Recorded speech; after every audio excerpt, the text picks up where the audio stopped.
సిద్దిపేట రంజాన్ పండుగ సందర్భంగా మాజీ మంత్రి హరీష్ రావు ఇక్బాల్ మినార్ మసీద్ వద్ద ముస్లిం సోదరులను కలిసి రంజాన్ శుభాకాంక్షలు తెలిపారు. ఈ సందర్భంగా మాజీ మంత్రి సిద్దిపేట ఎమ్మెల్యే హరీష్ రావు రాష్ట్రంలోని ముస్లిం మైనార్టీ సోదరులందరికీ రంజాన్ శుభాకాంక్షలు తెలిపారు. మీ జీవిత ఆశయాలు నెరవేరేలా అల్లా ఆశీర్వదించాలని మనసారా కోరుకుంటున్నానని అన్నారు. నెల రోజులు ఎంతో భక్తి శ్రద్ధలతో ఉపవాస దీక్షలు చేస్తుంటారు. ఇంతటి ఓపికతో ఉపవాసాలు చేసిన మీ అందరికీ అల్లా ఆశీర్వాదం ఉంటుందని అన్నారు.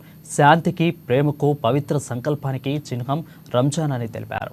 20 ఏళ్లుగా సిద్దిపేటలో రంజాన్ పర్వదినాన ముస్లిం సోదరులకు అలైఫలై చేసుకోవడం ఆనవాయితీగా కొనసాగుతుందని గుర్తు చేశారు హరీష్ రావు.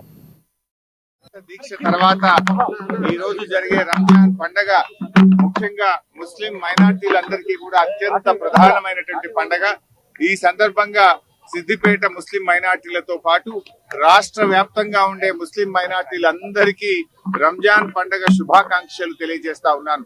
మరి రంజాన్ మీ అందరి జీవితాల్లో మీ ఆశయాలను నెరవేర్చే విధంగా ఆ అల్లా మీ అందరికీ దీవెనలు ఇవ్వాలని చెప్పి ప్రార్థిస్తూ, మరి రంజాన్ పండగ మన సిద్దిపేటలో గత 20 సంవత్సరాలుగా ప్రతి సంవత్సరం కూడా రంజాన్ పర్వదినాన ఇక్కడికి వచ్చి మా ముస్లిం సోదరులందరితో కూడా అలాయ్ బలాయి చేసుకోవడం, వారందరికీ శుభాకాంక్షలు తెలుపుతూ ఒక హిందూ ముస్లిం మధ్య ఒక మంచి ఐక్యతను ఒక ప్రతీకగా ఈ సిద్దిపేటలో గత ఆనవాయితీని కొనసాగిస్తూ ముందుకు పోవడం జరుగుతా ఉంది.